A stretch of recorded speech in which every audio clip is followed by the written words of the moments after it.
ओ भाऊ, बोला की. आम्ही सरकारकडून आलोय जनगणना करण्यासाठी. या की बसा की साहेब. आम्ही 8 जण बहीण भाऊ आणि 2 जण मायबाप असे सगळेजण 10 जण आहे आम्ही.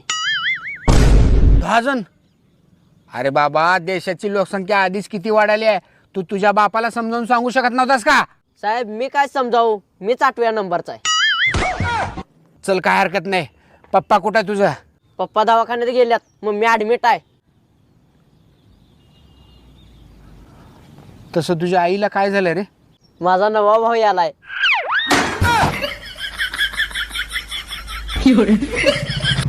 हो भाऊ, बोला की.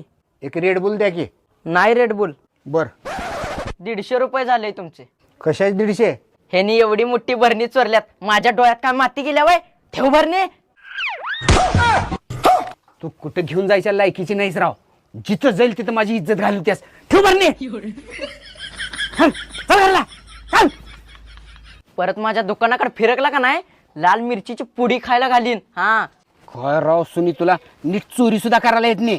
हा, कसं चोरी करू? त्याचं लक्ष माझ्यावरच होतं की. मग मी कसं चोरलो? हा, आता एक भरणी मला द्या.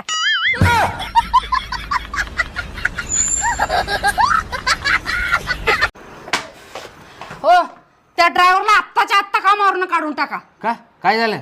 मी 2दा मरता मरता वाचले आज. त्याला एक फक्त शेवटचा चान्स दे.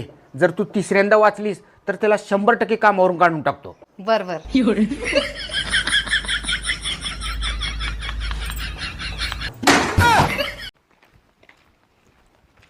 काय रे पोरांनो, शाळेला गेलता काय?